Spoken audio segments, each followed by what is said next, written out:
The screen glowed with a single brutal line of text: $12. Mark stared at the number, his thumb hovering over the glass. His phone vibrated against the wooden table, a sharp, insistent buzz that broke the silence. A notification flashed across the screen. Exclusive offer, buy now. Mark stared at the text.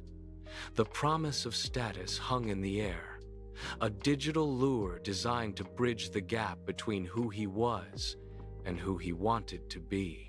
His finger hovered over the glass. He knew the math. He knew the balance. But the screen glowed with a false sense of power, a shortcut to feeling like the neighbor with the SUV. The next morning, the package arrived. He tore the cardboard open, his hands moving with frantic energy. He held the item, feeling the weight of it, the texture of it. For exactly 10 minutes, the rush held. Then, he opened his bank app again. The number had shifted. It was no longer 12. It was negative. The reality of the math hit him, cold and absolute. The rush evaporated, leaving only the silence of his room and the weight of a debt he could not afford. This is the psychology of money. It is not about the math of a balance sheet, but the gap between who we are and who we want to be. Consider Sarah. She earns 6 figures, a salary that could command a penthouse or a luxury fleet. Yet she lives in a cramped studio apartment. She drives a 10-year-old sedan that rattles when it hits a pothole, while others chase the shimmer of new acquisitions. Sarah sits at her kitchen table every night with a worn leather notebook. She tracks every penny, every cent, every transaction. She does not buy things to impress people she does not even like. She does not look for status in the glow of a screen or the shine of a new purchase. Her life is built on a different foundation. She ignores the urge to upgrade, the pressure to conform, and the constant digital noise of exclusive offers. She treats her money not as a score to be displayed, but as a resource to be guarded. She is the quiet observer in a world of loud spenders, watching the numbers in her notebook grow, while others watch their bank accounts shrink into the red. She is not playing the game of appearances. She is playing a game of patience. Her friends called her cheap. They whispered it over drinks, their voices laced with pity as they looked at her worn notebook and her aging sedan. They saw a woman who could afford anything but chose to own nothing. Sarah heard the labels, but she did not flinch. She did not defend her choices or explain the math of her savings. She simply turned the page in her notebook and kept tracking. To them, she was missing out on the life she had earned. To Sarah, she was doing the opposite. She understood that every dollar spent on a status symbol was a dollar taken from her own future. She was not buying things to impress people she did not even like. She was buying something far more valuable: the ability to walk away. While her peers traded their hours for objects that lost value, Sarah traded her impulses for autonomy. She was building a runway, a cushion of time that no one could take from her. Every entry in her notebook was a brick in the wall of her own independence, and she was the only one who knew how high that wall was becoming. The office was a hum of keyboards and coffee machines until the email arrived. It was a single, clinical notification that turned the air in the room cold. The company was downsizing. The hum stopped. People stood up, their faces pale, eyes darting toward the exits, as if the building itself were sinking. The silence that followed was heavy, broken only by the frantic tapping of phones. Around the floor, the reality of the situation began to settle in. Colleagues who had spent years chasing the latest trends, who had financed their lives through monthly payments and high-interest debt, suddenly looked exposed. They were not just losing a job. They were losing the ability to pay for the lives they had curated.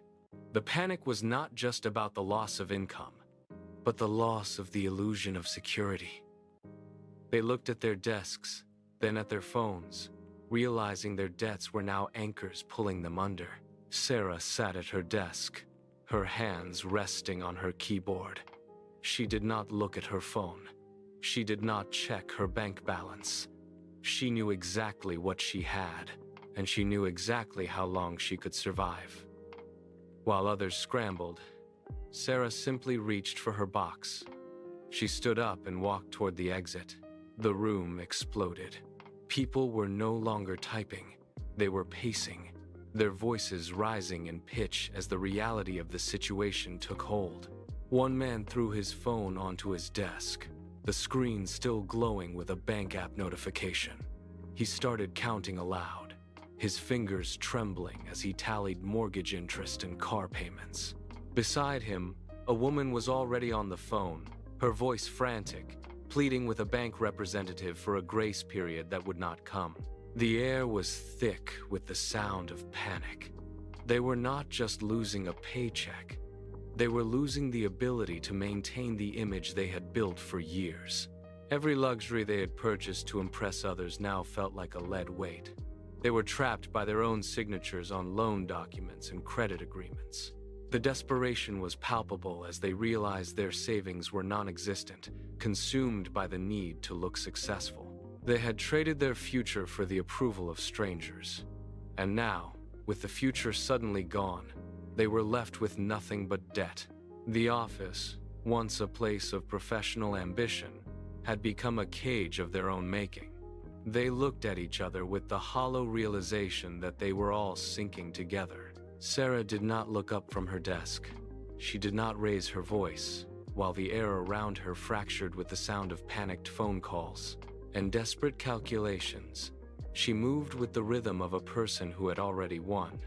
She opened her drawer, pulled out a cardboard box, and began to pack. A pen, a notebook, a framed photo. Each item was placed with intent, not haste. Her hands were steady.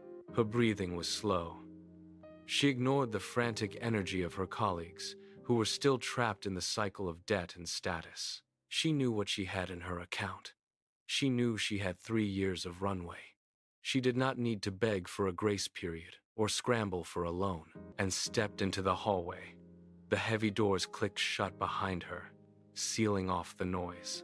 She walked toward the elevator, her pace measured and calm. She was not leaving in defeat. She was leaving in command. She had simply won the battle against her own impulses, and the silence felt like total freedom. Our brains are not wired for long-term compound interest. They are wired for immediate survival. We fear the loss of status more than we crave the security of a future. This is why a person with $1 million can feel broke, while someone with 10,000 can feel rich. It is not about the balance in the app. It is about the gap between who you are and the version of yourself you are trying to project to the world. You are fighting a war against your own ego. The market is not your opponent. The real obstacle is the impulse that tells you to buy, to show, and to compete. Until you define what is enough, you will always be running behind. Think about your last impulse purchase. Was it for you, or for the version of you that you want others to see? The richest people are often the ones you do not notice. They do not wear logos. They do not post their vacations. They own their time. And time is the only asset you cannot earn back. Stop chasing the lifestyle of the neighbor with the SUV. Stop looking at your bank account as a score to be measured against others. It is not a scoreboard. It is a map to your own independence. The game is not against the market, and it is not against the neighbor. The game is against your own ego. Every time you choose not to buy, you are winning that war. Every time you choose to save, you are buying your own freedom. Close the shopping app. Put the phone down.